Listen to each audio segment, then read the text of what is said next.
podcast Ramadan.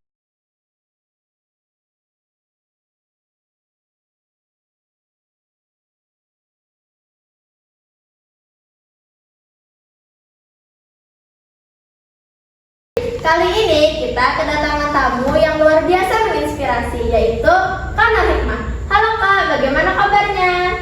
Halo semua, baik, alhamdulillah. Kata pepatah mengatakan tak kenal maka tak sayang. Kita perkenalan dulu ya Kak. Ya. Halo sobat Spensik, perkenalkan nama kakak, Kak Nur Hikmah. Sekarang kakak tinggal di Kamitin Raya. Apa lagi nih? Boleh tanya akun media sosial Kak? Boleh. Apa? Instagram. Oke, akun Instagram kakak ada di @binter. Jangan lupa follow ya sobat Spensik.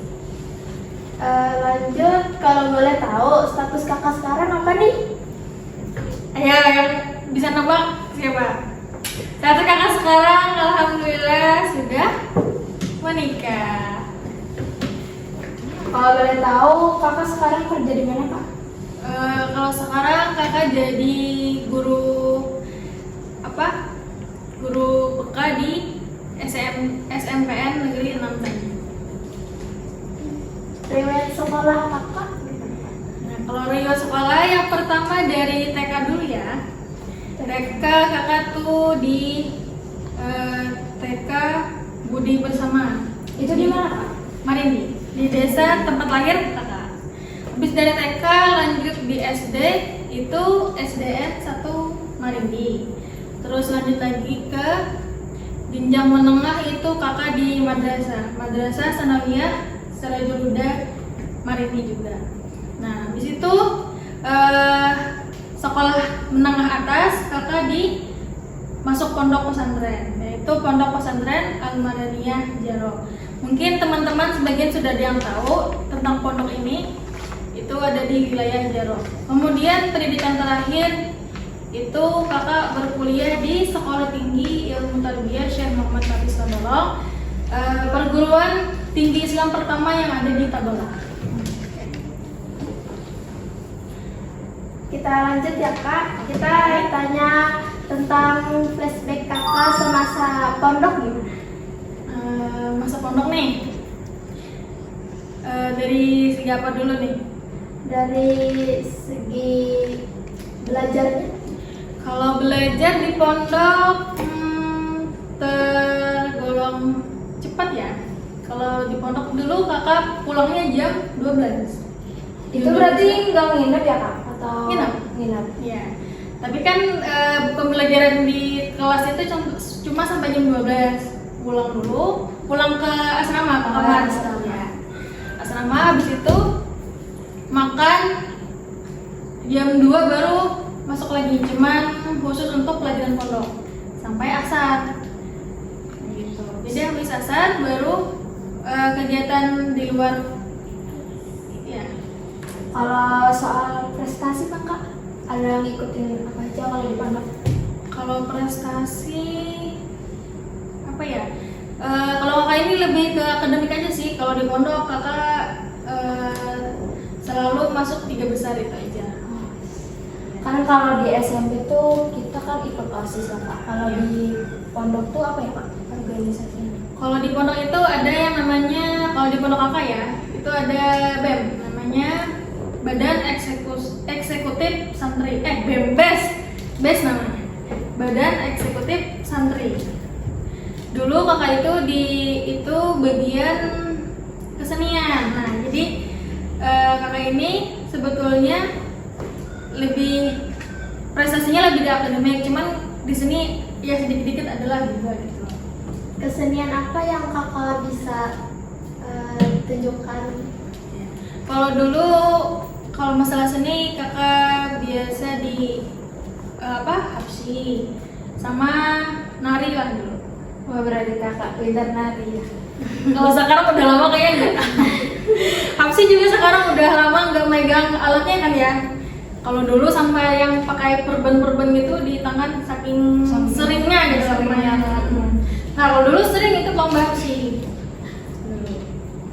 Pernah Kak dapat kayak juara atau Kalau nggak salah dulu pernah pas madrasah, pas masih MTS itu pernah ikut lomba di Tanjung gitu sama teman-teman sekolah itu kayaknya.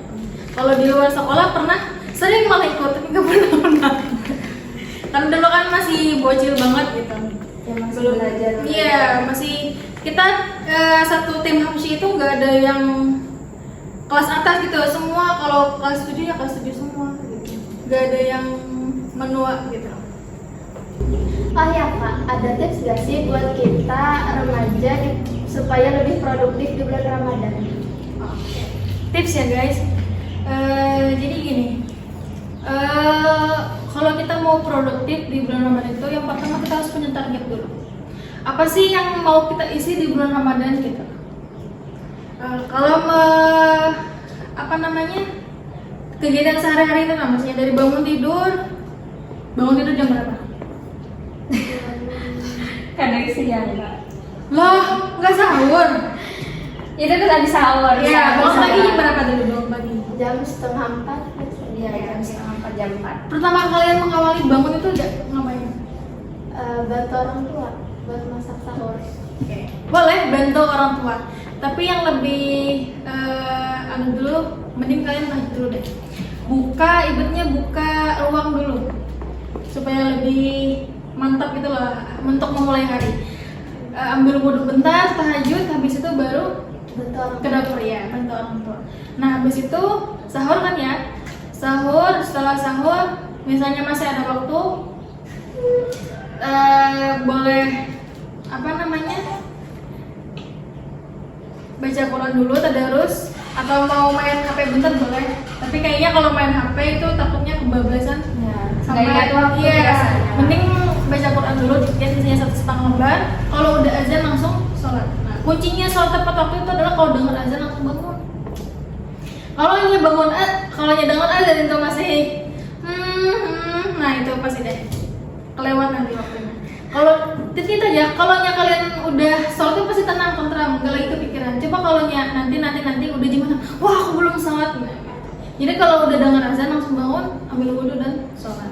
Nah biasanya kakak itu habis sholat itu targetnya harus 1 juz, sampai jam berapapun harus 1 juz habis sholat subuh.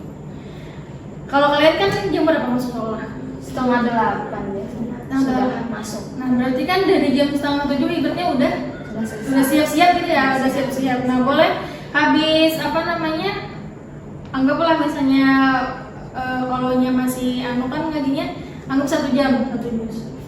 Nah anggap sampai jam 6 lewat, bersih dulu lah kamar, rumah, mandi, baru ke sekolah. Jadi ibaratnya tuh nggak ada waktu kosong gitu dulu gitu, karena kakak itu targetnya 1 bulan itu harus khatam minimal 1 kali, minimal gitu ya, kalau bisa lebih. Nah dulu dari zaman SD kelas 5 itu aku udah nargetin seperti itu. Pokoknya setiap Ramadan itu harus khatam, dan setiap di akhir Ramadan itu harus ada khataman, harus ada selamatan buat kakak lah ibaratnya itu, apresiasi gitu loh.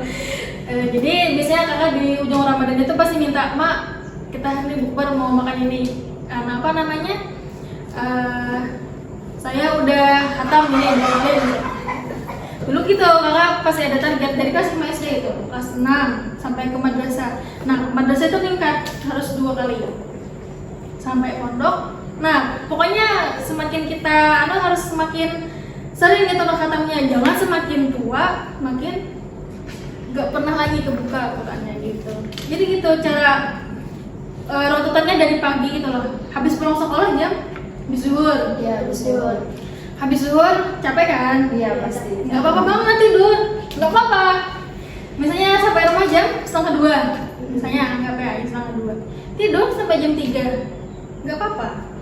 Siapa yang makin tidur? Daripada kalian menggosip, ya kan? Iya. Dari jam 1:30 sampai jam 3 itu cukuplah, tidur 1,5 jam misalnya. Bangun, bersih-bersih, misalnya mau mandi silahkan mandi. Habis itu ngapain? Sholat asar. Habis sholat asar, tante juga targetin kalau bisa ngaji lagi tadarus paling nggak setengah juz atau 2 lembar terserah, pokoknya tadarus, baru bantu orang tua sambil nunggu misalnya mau ngabuburit katanya sekarang. cari takjil. Jangan lupa cari takjil kan? Wadah berberkah. Jangan lupa ya, nah gitu. Boleh cari takjil, pulang buka. Nah, pas buka tipsnya lagi nih, biar nggak males tarawihnya tuh. Buka kurma dulu, air putih baru air es. Makan kue secukupnya 1-2, habis itu gak usah makan dulu kalau bisa. Karena nasi itu kan karbo. Dia bikin ngantuk. Nah, nggak apa-apa makan kue dulu. Kan bisa kan nahan ya paling sejam 2 jam kan ya habis tarawih baru makan nasi. Nah, itu tipsnya supaya kita nggak males dan nggak ngantuk pas tarawih. Nah, ada nggak waktu luang buat kalian ya nggak gitu? Paling di waktu tidur kan? Iya. Nah, sisanya pasti produktif. Entah itu misalnya kalian juga targetnya cuma 1 kali khatam kan otomatis 1 bulan 30 hari bisa aja kan 1 hari. Tapi kalau ya itu kalau sudah tadi pagi misalnya 1 juz, nah kalau mau asarnya atau setelah asar tuh mau diselingi baca buku ya nggak apa-apa. Kakak itu ya gitu ngisi waktunya supaya kan ngejar waktu. Belum lagi kalau perempuan itu ada masa. Iya itu. Kalau ini cuma 1 juz 1 hari nggak mungkin khatam 30 hari. Iya gitu. Jadi ngambil waktunya dari habis subuh mau asar. Tapi kalau di asar tuh biasanya kakak paling ya 2 lembar atau 1 lembar aja karena kan mereka waktunya. Habis itu, nah baru habis tarawih. Biasanya kakak itu juga ngantuk habis tarawih itu sudah kalau mau tadarus lagi gitu nah. Cuma harus melawan gitu nah. Sambil gini-gini nah. Udah, berarti mata tuh udah ngeliat Quran aja udah sedikit burung-burung nah, sampai udah nggak tahan lagi baru tutup. Nah itu pokoknya habis baca Quran, habis tidur itu kualitas tidur kalian juga bagus jadinya. Nah, kakak juga pernah dengar kan katanya dokter Gia gitu, kita kualitas hidup kita itu tergantung kualitas tidur. Ya semakin berkualitas tidur kita, semakin panjang hidup kita gitu. Kata dokter. Kata dokter apa? Minimal pasnya kita tidur dalam sehari itu 7-8 jam. Nah, coba kalian hitung sendiri, kira-kira kalian udah nyampe segitu apa belum gitu loh? Atau malah kurang? Kalau kurang, kayaknya kurang deh. Kalau kurang dari 7-8 jam, nah itu juga bakalan turun kualitas hidup. Dan kalau kelebihan pun sama juga, gak boleh lebih dari 8 jam. Gitu. Nah, mau nanya apa lagi nih? Itu ya, tips singkat gitu loh untuk mengisi hari-hari sobat spesifik sekalian gitu. Dari bangun tidur sampai Tidur lagi. Oh iya Kak, Sarah tadi sudah nanya gimana di bulan Ramadan menjadi remaja yang produktif di bulan Ramadan ya. Gimana sih Kak menurut Kakak pacaran di bulan Ramadan itu? Gimana nih guys? Kira-kira menurut kalian aja nih, pacaran aja dulu punya apa? Haram pastinya. Haram kan? Iya. Pacaran aja tuh. Kalau di luar Ramadan masih tetap haram kan? Masih Kalau di Ramadan Masih tambah tambah dosa. di Ramadan ataupun nggak di Ramadan itu tetap sama itu ibaratnya, tetap haram. Yang nggak ada yang membedakan antara Ramadan ataupun di luar Ramadan. Yang membedakan hanya kalau kita pacaran di bulan Ramadan kita nggak dapat pahala puasa karena sia-sia. Ya emang ya sama aja Kak, kalau misalnya kita pacaran di bulan puasa itu sama aja kayak nggak puasa. Iya sama ya puasa. Kakak pernah dibilang gini, kalau kamu pacaran di bulan puasa mending nggak puasa sekalian. Capek-capekin nahan lapar aja. Tapi tetap dosanya nambah. Iya, Berkali lipat lah. Iya makanya. Gimana ya kan seumuran kalian ini memang rawan gitu lah. Iya, pasti. Buat pacaran gitu kan. Untuk menahan itu memang susah. Kalau zaman kakak dulu ya alhamdulillah gitu ya. Kakak ini kan ibaratnya dari keluarga yang menengah lah ibaratnya kan ya. Kalau HP itu susah untuk beli gitu. Kalau dulu zaman kakak. Jadi dulu pas kakak seumuran kalian kakak tuh gak punya HP. Cuman punya ya dikasih kan kakaknya kakak kan mondok gitu. Kalau kakak mondok kalau ibarat kita mau pacaran nggak ada gitu loh, Takut soalnya kan HP-nya barengan. iya. Habis itu juga kakak itu kalau di sekolah memang temannya cewek cowok nyampur gitu loh, nggak, ya memang ada batasan, cuman kan karena kita memang sudah berteman ya nggak ada rasa lagi gitu. Iya. Nggak ada rasa mau pacaran gitu, karena menurut kakak berteman tuh sama cowok tuh menjaga kita gitu. Iya, atau kayak menjadi aman gitu. Iya, kalau sama cowok gitu. Ya kalau sama nggak tahu. Kalau kayaknya berteman sama cowok kayaknya cuma Lebih ke baper. iya di Perawan malah sama cowok. Itulah sekarang itu kan kalau kalian buka sosmed entah itu Instagram ataupun TikTok yang dilihat masalah apa percintaan sama galau-galau. Nah, jadi hidup kalian itu ibaratnya diatur sama sosmed gitu loh. Ibaratnya ini sama dengan suasana hatiku. Jadi terbawa gitu. Kayaknya aku harus kayak gini deh.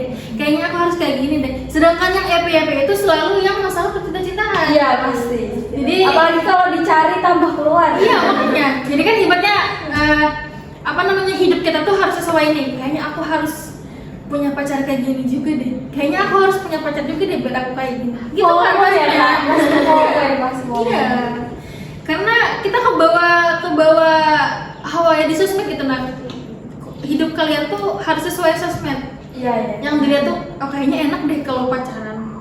Karena melihat kan misalnya orang-orang tuh kalau yang pacaran yang dibeli makan, beli ini, beli itu, dijemput segala macam, ngebucin gitu. Iya. Kayak iri aja ngeliat. Mereka mau kayak gitu. Gitu kan pasti.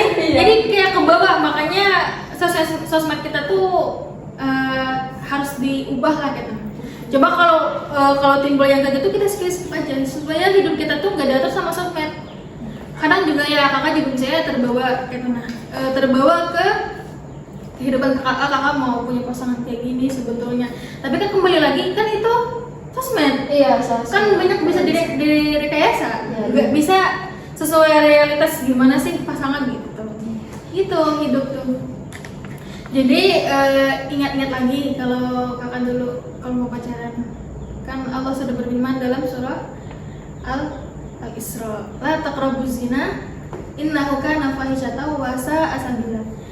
Jangan dekati zina, sesungguhnya zina itu perbuatan yang keji dan jalan yang buruk. Wa sa'a sabila itu jalan yang buruk. Ibaratnya kan kita pacaran, enggak apa-apa aja. Kami pacaran cuma chatan doang. Misalnya. Enggak pernah ketemuan gitu misalnya. Enggak pernah berduaan misalnya. Tapi kan itu mendekati. Iya, berkomunikasi. Iya. Kadang juga kan sekarang udah bisa foto-foto.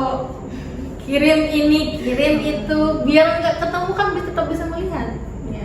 Belum lagi yang sleep call. Ada. Siapa deh korban sleep call, ayo. Sobat Sudensing nih siapa korban sleep call. Sama aja, ketemu ataupun nggak ketemu tetap sama hukumnya. Karena kan sekarang lebih canggih. Iya, Ada apa itu kan? Sama aja tetap muka.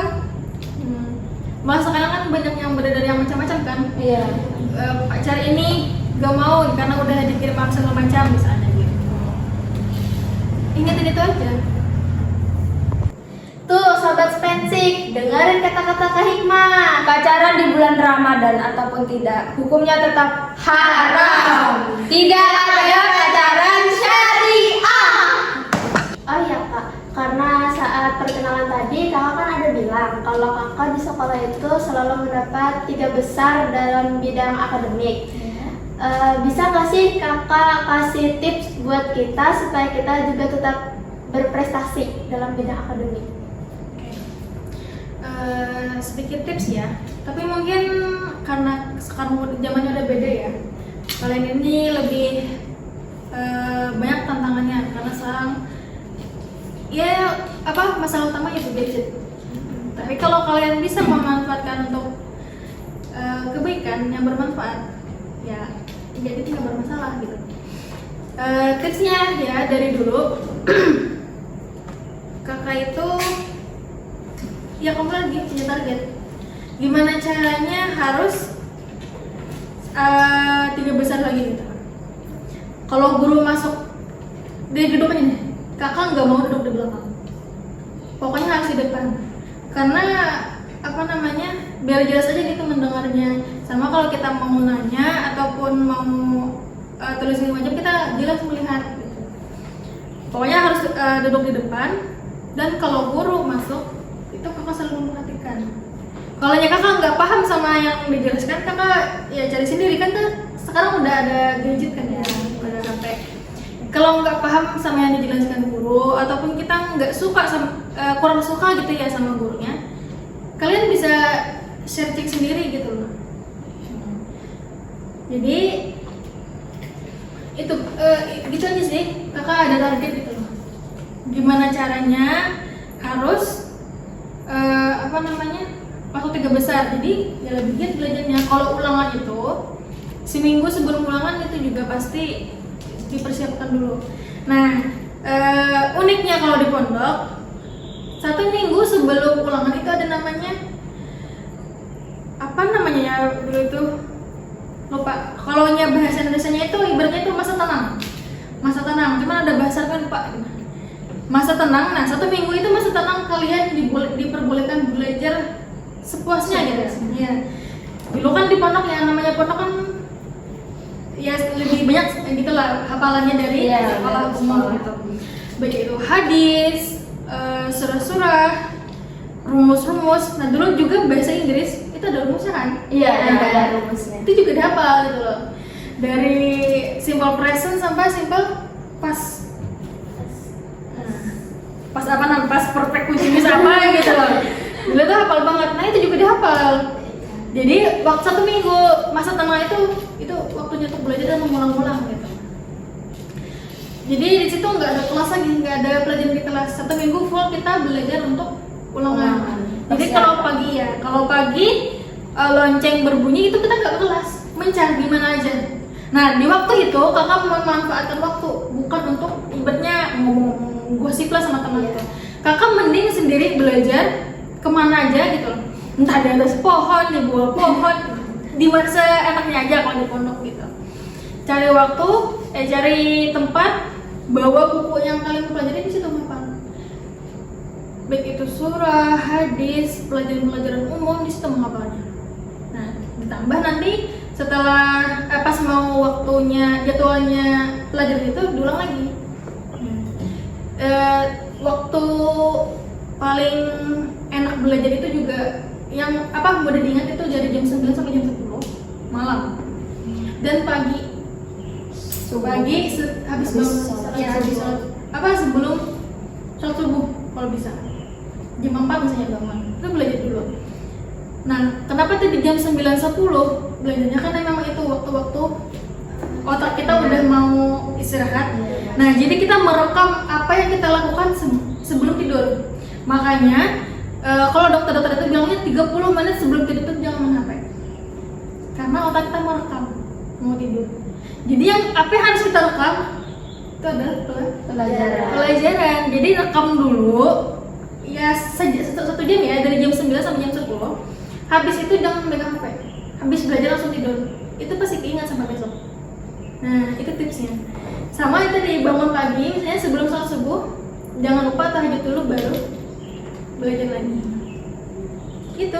Nggak menghafal lagi. Kalau waktu itu nggak usah menghafal lagi, cuman ingat-ingat. Karena kalau menghafal pelajaran itu sudah dari 1 minggu sebelum ulangan. Kalau dulu ulangan 1 bulan. Ya di sini kan cuma seminggu. Iya. 2 minggu itu ulangan. Kalau di sana kan syafani namanya atau langsung. Iya, lisan. Habis itu masa tenang lagi 2 hari, kalau nggak salah 3 hari gitu baru tertulis. Nah gitu. Kalau di pondok ya gitu ulangannya. Kalau lisan itu kalau nggak bisa jawab keluar. Kalau nggak bisa jawab nih. Oh iya, kan tanya jawab ya. Tanya jawab misalnya ulangan hafalan gitu. Sambung ayat ini misalnya. Kita nggak bisa nyambung atau kita nggak bisa jawab ini surah apa? Fi jidha hablum mim masad misalnya. Surah apa? Nah, nggak tahu. Gitu kalau di pondok. Hafalan lagi baru masuk. Nanti ditanya lagi apa tadi jawabannya. surah Al-Halal baru duduk gitu kan, karena semakin apa namanya banyak yang dihafal, jadi kita semakin giat belajarnya, dan itu bisa diterapkan kalian di sini, kuncinya itu. Tipe belajar kakak yang gimana sih? Yang dirangkum mulai awal sampai akhir atau cuma dibaca-baca aja gitu? Dirangkum. Cuman kan kalau kita belajar itu sudah ada catatan. Iya. Nah, tambah sama itu. Itu pasti. Soalnya kan biasanya guru itu yang apa namanya poin-poin yang disampaikan di kelas itu yang nanti menjadi soal. Iya. Gitu aja. Ibaratnya kayak rumus-rumus juga kayak matematika. Nggak sesuai buku biasanya. Iya, kakak itu cuman nulis rumus-rumus saja. Gitu. Dulu juga kakak itu paling suka pelajaran matematika. Sama Sar juga situ. Dulu pondok itu kan ada jurusan ada IPA sama agama. Kakak milih IPA. Dan habis IPA itu nanti dipilih lagi mau fisika, kimia, biologi. Kakak milihnya fisika. Satu-satunya santri yang milih fisika. Yang sisanya yang lain kimia sama biologi. Karena fisika ya fisika itu kan lebih ke matematika. Gitu.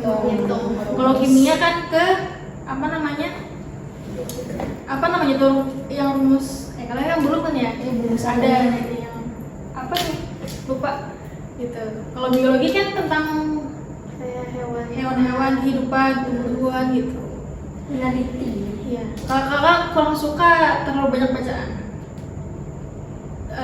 Lebih suka yang banyak rumus. angka dan rumus. Oh gitu. Iya. Lagi kita menulis. Iya. Makanya kita jualan. Katanya kalau orang jual itu pasti ahli matematika. Iya. Nah, ini contohnya. Gitu. Nah, kenapa pokoknya dari kakak SD sampai kakak pondok ya, SMA gitu. Pokoknya nilai yang paling enak matematika. Sampai dulu pas mau lulus pondok itu kan mau ambil jurusan kuliah itu antara dua aja jurusan kuliah. Tadris bahasa Arab sama apa namanya pendidikan matematika antara dua. Tapi kedua-duanya nggak ada yang diambil. Malah jatuhnya ke PAI. Gitu. Gimana nih? Ada lagi nggak? Kayaknya cukup sampai di sini deh Kak obrolan kita. Terakhir nih Kak, boleh nggak sih Kakak kasih pesan singkat buat sobat Spensik? Oke. Sedikit pesan singkat untuk teman-teman Spensik. Jadi gini, kalian ini kan udah SMP. Jadi di masa-masa SMP ini kalian bukan lagi anak-anak, namun bukan juga orang dewasa. Nah, disinilah kalian menentukan pilihan. Pilihan apa? Kalian mulai belajar untuk menentukan pilihan, memilih pergaulan, dan memilih karakter diri. Karakter apa yang mau kalian tanamkan di diri kalian, dan pergaulan mana yang akan kalian jalani ke depannya. Nah, pergaulan dan karakter itu akan menentukan masa depan kalian. Nah, jadi di sini keren itu bukan yang paling banyak followersnya. Keren itu juga bukan yang paling viral. Nah, tapi keren itu adalah yang paling baik ada akhlaknya atau adabnya. Itu pesan singkat dari saya. Makasih banyak Kak Nur Hikmah sudah berbagi inspirasi. Sama-sama. Semoga jadi amal jariah buat kita semuanya. Amin. Saya Widya. Dan saya Sarah, pamit undur diri. Selamat menjalankan ibadah puasa. Sampai jumpa kembali, Sobat Spensik.